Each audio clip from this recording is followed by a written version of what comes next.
Hello everyone, I'm Jay Bernard, and I'm going to be answering a few questions just about Surge and the process of writing it, and kind of what it sort of meant to sort of dip a toe into the archives and to bring to the story of the New Crossfire some of my own preoccupations and questions and concerns, what that meant.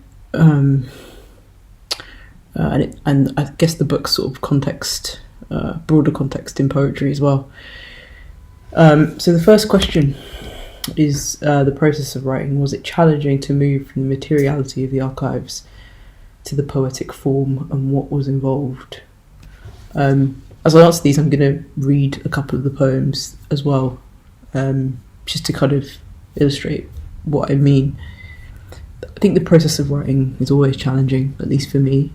And the process of moving from the kind of the archives that I happen to be working with into the poetic form, I'd say it was challenging. And it was challenging for a number of reasons. One of them I'm going to look at a little bit later in another question, but it was challenging just to begin, I think. It was challenging to go from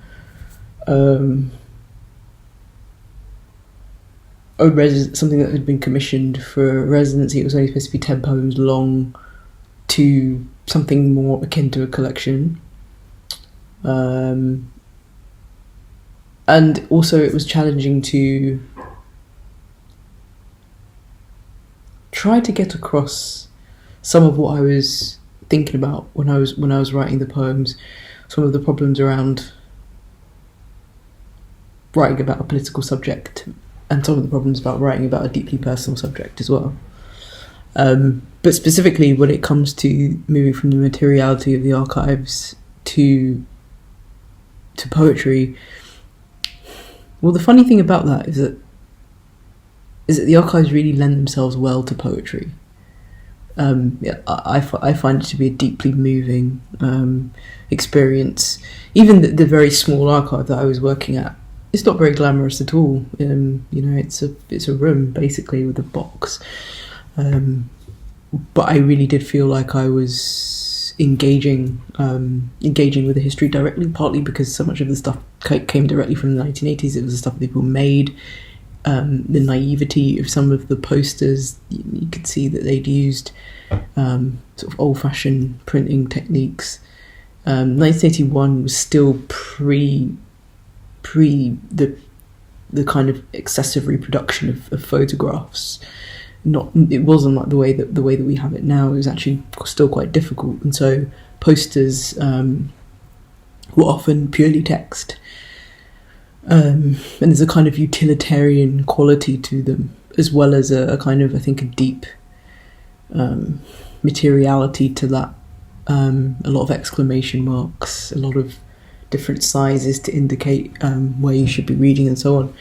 And so I'm going to read a poem called Arc, because I think that gets at maybe one of the things that I'd been thinking about when I was initially writing the book. I happened to have been working as a cataloguer at another very small archive, and one of the problems that kept coming up was this thing of, how do you categorise this stuff? When you're faced with a load of stuff, how do you make it so that somebody can find it later? And it's maybe that poignant question of how do you find what is lost that infuses a lot of the book itself. So, Arc. Now shall we consult the life of a stranger. Now shall we see what can and cannot be kept. I take this morning from its box. See how the years have warped its edges, its middle pages conjoined at the text. I remove the rusted paperclip, dry sponge its brittle red remains, unfold a liver-spotted note in copper ink, date it by the flaking lecture set and amber glue. Press each part to the flatbed scanner, wonder which words to file with damp smoke and young bones under. I sometimes recognise a face from a High 8 film, am introduced to she who squatted in the 70s, who made that speech, who remembers 81 when a crowd, black as my hand, gathered one morning, came over Blackfriars Bridge, were heckled by the press. The year was still fresh, still screaming with its eyes closed, me brother dead, me brother dead, me brother dead, oh, me sister dead, me sister dead, me sister dead, oh.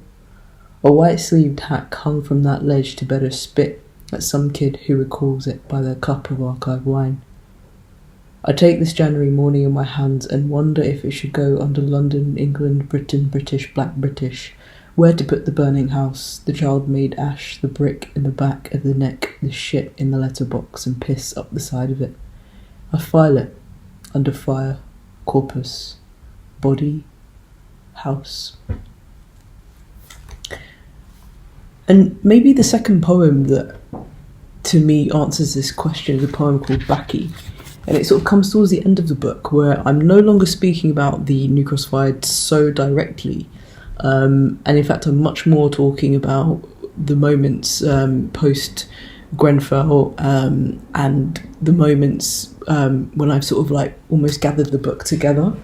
And so this begins at that moment of a knock at the door, essentially. And all of this stuff, all of this history sort of being left upstairs. Bucky. I stop work and go downstairs for the house meeting, make tea, shake hobnobs onto a plate, mind like a cigarette tethered to 81. We need to discuss whether we open the door to our neighbour when he asks for milk and tobacco. Our fridge is full of Tupperware, mince with its mossy grey hair standing up on end, beignet mix with green and white acne, ham hock and beetroot overcome by clouds, clotted cream like a cracked heel in the desert. He asks for the earth. If he comes again, we are to give him this much. Our fingers pinch the air, and this much. We part our hands about the height of a heart. So the second question is around choices of form. What kind of drove the book and how did the book come together? Well, as I said, it started out as a commission, and really that's what it was. It was a commission for the anniversary of the George Padmore Institute, the GPI, which is the archive where I was working, and so I spent a summer going in there 2 or 3 times a week, and very slowly 10 poems came together. But the book itself was obviously a much longer process. There was another year or so after that that I spent sort of feverishly trying to like write something. And one of the pressures of that was the fact that you've got so many other books in mind. You have all the greats in mind, and it's really hard not to think about that when you're putting your first collection together. And so I was having to kind of push that out of my mind a little bit, and I'll talk a little bit about some of the influences in the book that aren't actually necessarily poetic influences, but nonetheless helped me to see the spaces in the text, to kind of understand where it needed to breathe and why, and to also see what it could be other than a kind of serious and journalistic, conventional retelling of a particular story. I think the piece that is the most, perhaps most formally interesting is Plus and Minus, because that comes directly out of the transcripts. So there were 2 different interview processes after the fire happened. And it was established that, there'd been quite a high number of casualties, a high number of injuries. The police went and did their sort of standard interviews, but a lot of the kids, a lot of the people said that actually these had been pressurised, they'd been very biased and so on. So a group called the New Cross Massacre Action Committee, they went and they did their own interviews. They interviewed people separately, and it was those interviews that I really looked at. So for Plus and Minus, this was the parents. I won't say the names of all of these people because I kind of I'm kind of not doing that. But the parents of one of the victims, they had these identical transcripts in which they kind of just talk about the police officer coming and, you know, what happened and so on, and what they'd said. And then the father's transcript continues, so it's almost like you've got these sort of twin transcripts in the archives, and the father's transcript continues to where he goes and sees his son, and it's incredibly moving. Even just that quite formulaic even little bit of documentation evoked the living room and the two parents telling the truth, telling the truth of their experience. So I'm going to read plus and minus just to kind of give you a sense of that.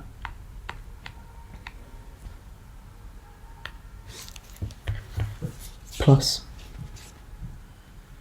The officer said, "Oh, it's very common for culprits to go missing." And I said, "My son isn't a culprit, and how dare he imply it?"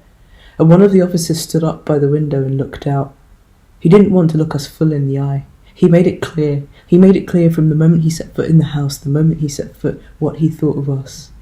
And when they came back a few days later, I think the Tuesday,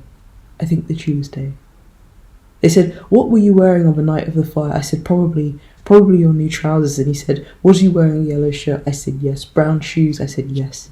And he took out the items from a plastic bag. He took your things from a plastic bag, and he says, "Does this look like it? Does this look like it belongs to you?" I says, "Yes." And he says, "Do you recognise this key?" I said, "Why don't we try it?" And we struggled, and it fit. "I'm sorry. I'm so sorry. I'm so sorry." So I said, "What are you sorry for?" "I want to see my son." Stammer. They say they don't think it's a good idea. I said, "I am your father." I said, "I am your father. I want to see you." They led us down to a room, and on the table there he was, no face, nothing to speak of. I said, "This is the body where you found the clothes." Nod. So I said, "It must be you. This must be my son." "You came, Dad." I had been lying there all night, and I couldn't move. I opened my eyes, and I was in the house, and everything was black, Dad. I had been at the party a few hours, and I didn't know about anything that had happened, Dad. And I felt someone touch me, but I was stiff, Dad. I'd never been so stiff before. I tried to say, it's me. But they were looking at me so strangely, Dad, like he couldn't stand to look at me, couldn't stand the sight of me. Police always looked at me like that. And he turned me over, and he took the shirt from under me, and they wrapped me in a blanket and drove me here. And I was lying there waiting for you, Dad. Across the table, there were bodies, Dad, twisted, Dad, no heads, like screaming branches of a tree, Dad, loads of them, I swear. And I heard them say, they were saying. And then you came, and I was calling out to you, Dad. I know you heard me because here we are, Dad. Come back. Don't bury me. I can't stand it.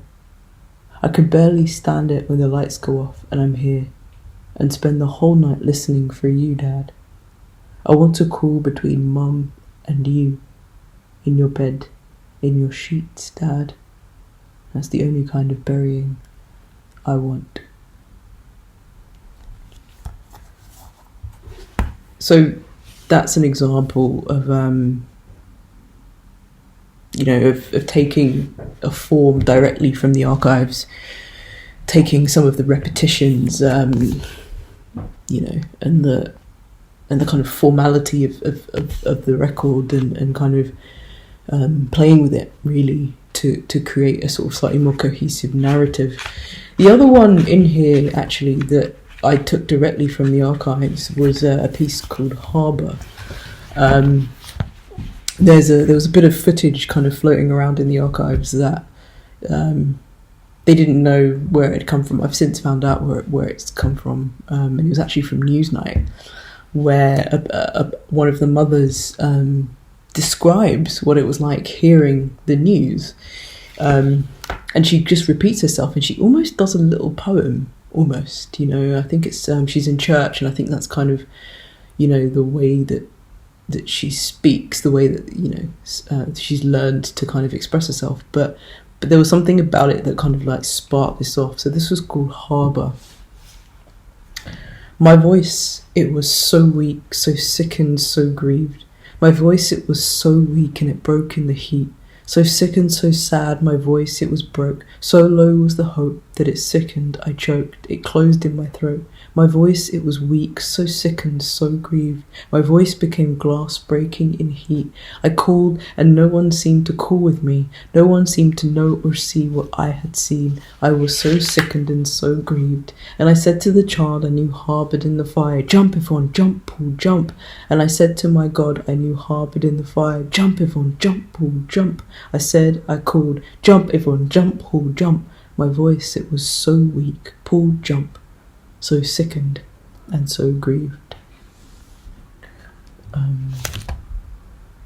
So the third question is about the introduction and the notes I use kind of throughout the text that sort of gloss sort of some of the references to the events and which stand outside the poetic register of the collection.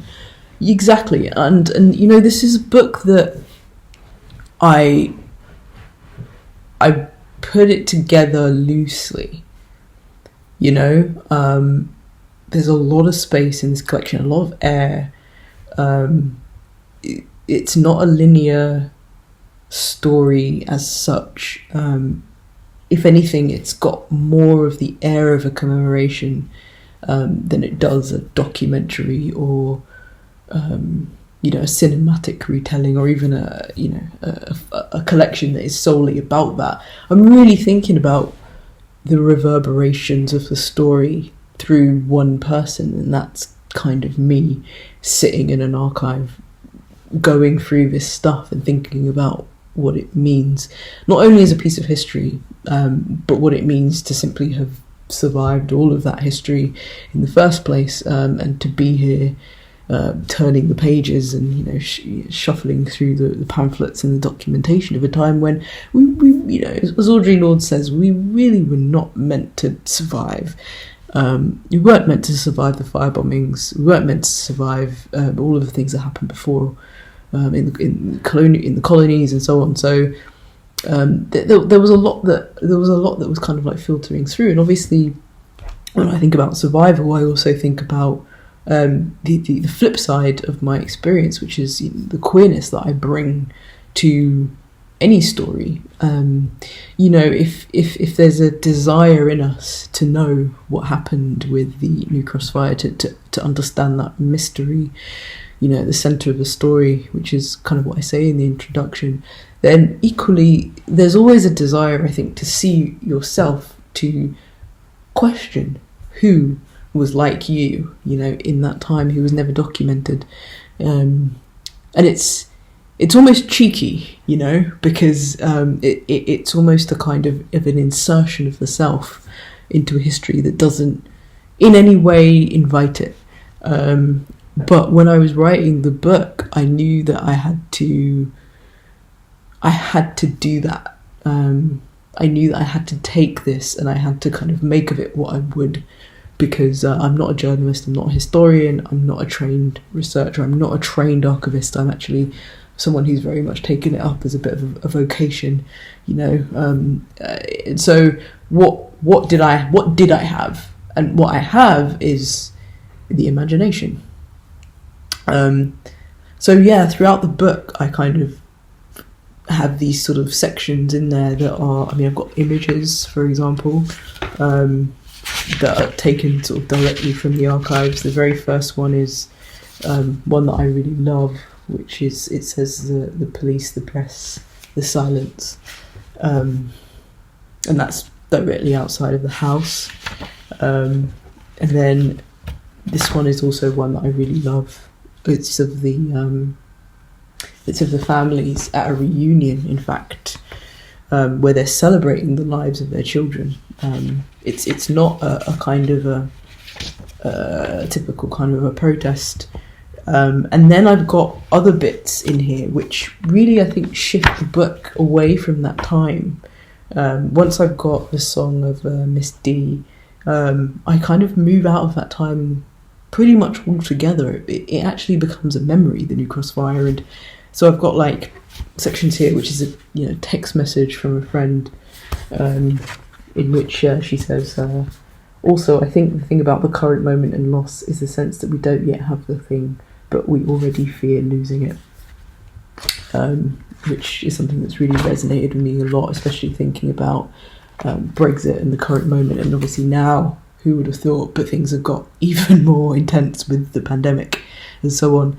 And then another one that I think maybe speaks to this thing of queerness, which is Black on Both Sides by C. Riley Snorton. And he does this incredible job of going through the archives and really looking at how blackness and transness are intertwined, how blackness is certainly within a kind of American framework, but I would actually say a kind of white imperialist colonialist framework as well, is always trans. It can never actually fulfill the requirements of gender, because gender is explicitly white. But I really love this quotation, which is: the mutability of a body defined as inexhaustibly interchangeable, an inhabitation of a virtually uninhabitable being within the zone of non-being. There's a lot of ghostliness in this book, and this to me spoke most clearly to one of the things that I took away from looking at the New Crossfire, which is the ghostliness, which is the sense of being almost a kind of shadow nation within a nation, and then also the ghostliness of the person within the archive. I felt like I haunt that time. Not only for my transgression, being a queer person, but there is something haunting about looking back at something that those people could never have imagined you looking at. I really feel like sometimes the archives is a kind of a two-way mirror, and maybe the shudder or the chill they might have felt back then is really me, kind of like, turning the pages of their lives. I think the final part of that is responsibility. One of the, I wouldn't say a problem, but one of the challenges of working from the archives is that you have to think about the people who survived from that time as well. And so I made a really deliberate decision not to contact the families, not to go down that road, because I felt there was plenty of imaginative space actually within the story and within the material I did have to construct a text. And then I also had to really think about what that text was for. And for me, the point of the text, and the point of taking this kind of responsibility was really just so that there was something on the shelf, so that you could find something, on it, and something that was in the mainstream, that was very accessible. That was really my intention here, and within that, to always be pulling the rug from under my own historical position, my own historical responsibility, my own historical moment, who I am and so on. I've never really been someone who feels any particular authority, if that makes any sense, or certainly not someone who wants to assume that kind of like I am a historian and I am writing history. It's really not what I'm about. I'm a poet and I'm writing poetry. The final section, I guess, is on the other resources, poetry and otherwise, that I kind of drew on. And I think it's important to say here that I drew on almost every poem I've ever read. And I know that sounds like a cop-out, but I think it's the truth. In academic world, I think you have to make these citations, and you've got to have this transparency about how you've arrived at your conclusions. But that's not true for creativity. It's not the job of an author to necessarily, keep that list. And I think the author academic is a figure that I don't really identify with, and I really say this just because my sources are massive, really, really, really wide. I was looking at the notes that I took at the time, and it's everything from monologues. I read up, a book of queer monologues, which was edited by Scotty. Right through to Linton Kwesi Johnson's Dread, Beat and Blood, which is, I guess, a slightly more obvious or more expected kind of resource to use. But obviously, Dread, Beat and Blood, 1978. It's a brilliant album. It's full of the kind of apocalyptic visions of that time period. You've got the Cold War going on. You've got the sort of precursor to the Brixton riots. This album, at least. You've got the Windrush kind of generation is still only a few decades old. You've had the kind of the armed liberation struggles throughout Latin America and Africa. It's an extremely potent time, and I was, thinking about that a lot, and I was listening to Dread, Beat and Blood a lot. So that was kind of like one of the influences. But then one of the poets that I came across whilst working at the George Padmore Institute was Martin Carter. He's got a poem called "Looking at Your Hands," which is the title of a work by John La Rose called "Dream to Change the World." And those two poets are quite interesting, actually. Like something else that I was really listening to was the tapes from the book fairs that were happening in the 1980s, which John La Rose was a huge part of. And these were massive affairs in which you could get black books on radical politics, radical struggles, feminism, black womanhood, all of that stuff. It was a very exciting time, and in some ways we think that we're kind of coming to this stuff for the first time, but we're really not. There's been so many waves before us, and then there was some of the more unusual stuff. So, for example, I really loved a book called "Look" by Solmaz Sharif, which took a kind of the term "look," which means one thing to us, but then means something else in the military, and it's got a very specific term, a specific meaning even, that she examines in like a really interesting way, and I really love that. I really love how she took something very familiar and made it totally unfamiliar. Then there was another poet called Noir Al-Sadir, whose book Fourth Person Singular is a lot about psychology. I mean, she is a professional psychiatrist, but it was a lot about kind of selfhood and who we are and how we kind of engage with others. It's called Fourth Person Singular. And I really, really love that book. The essay in it in particular really judged my thinking. And then there's the big guns, like The Redress of Poetry by Seamus Heaney. This is a book that and a poet, in fact, that's also very kind of important and key to me, because obviously Seamus Heaney was Irish, and one of the things about the New Cross fire is that it was happening at a time when London was being bombed actually by Irish terrorists, freedom fighters, whatever you want to call them, the IRA, and in this sort of essay, the Frontiers of Writing, which is in a broader book. There's also an essay called The Redress of Poetry, but this is called The Frontiers of Writing.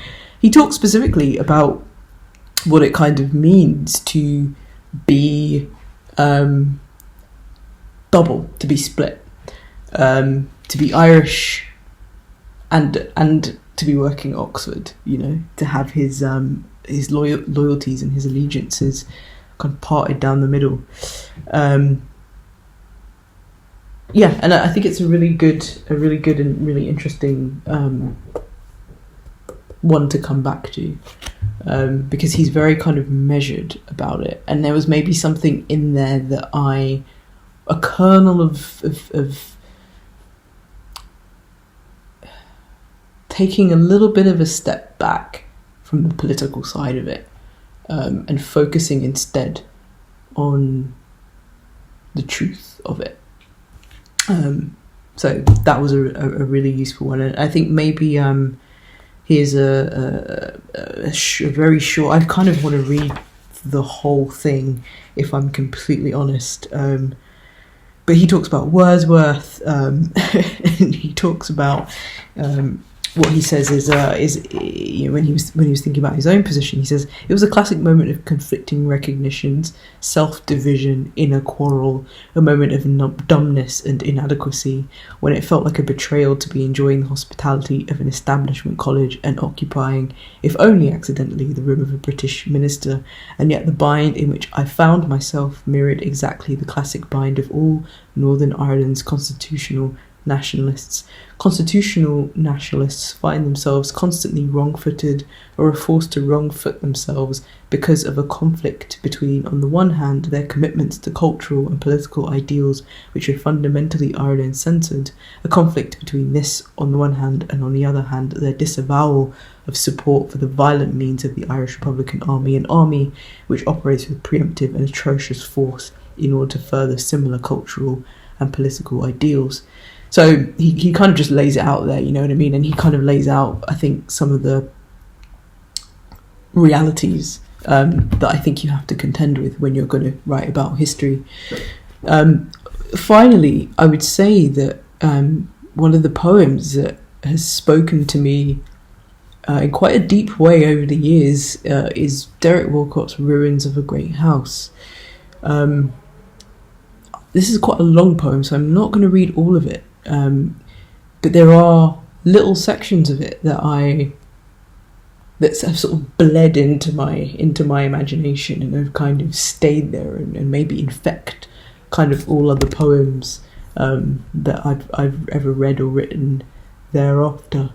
But there are lines such as a spade below dead leaves will ring the bone of some dead animal or human thing fallen from evil days, from evil times.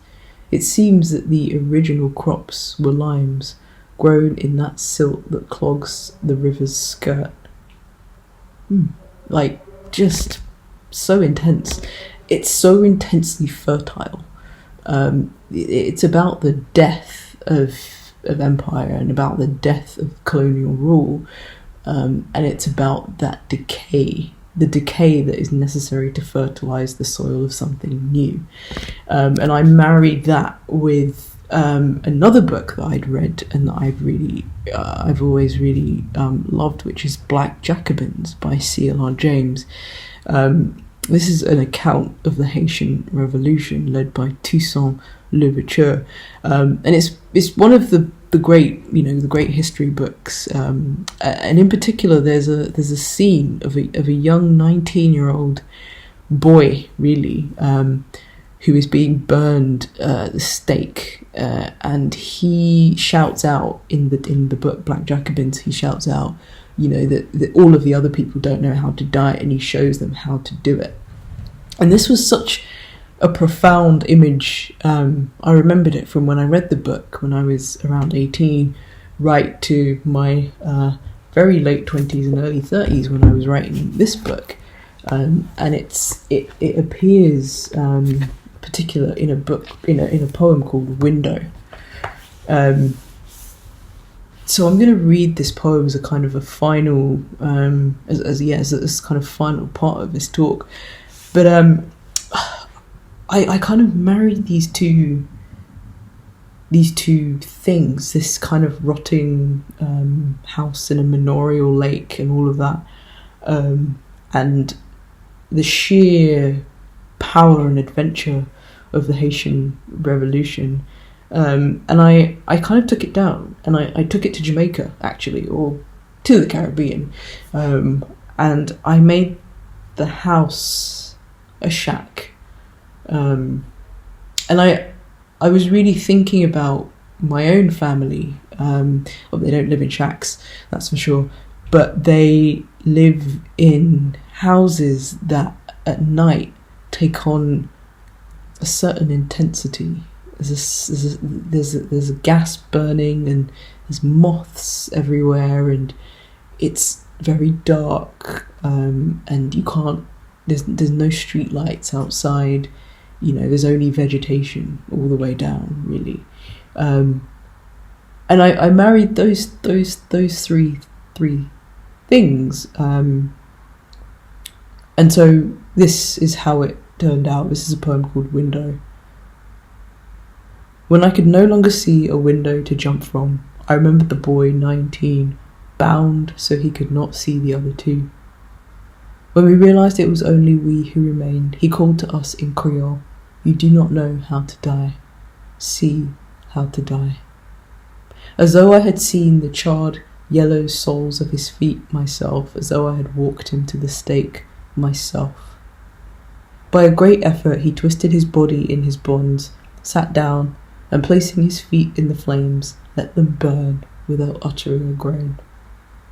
I remembered him for the rest of my life, which is to say I followed him through the smoke, as though someone had untied his wrists, taken him on the back of a donkey to the gully where he was born, fed him green bananas until night fell, taken him into the house before seeing that he was half smoke, that he had been floating away, closed the shutters, wrapped him in the one good blanket, kept him separate from the candles, let him become like the dark blue wall of a house by the door where the light steps past, like the mute grease of comers and goers, a painting of an old great king, old king with a flaking face, spirit on a cave wall, the die that fixed the yak. And in the yard, the foreign sea, armies come turning on a zoetropic mist, and Mucius Gerola, greater than Mucius Gerola, sent out of Porsena, so shocking was his bravery. His smooth, white body is in the Louvre, turning, saying, how cheap the body is to men.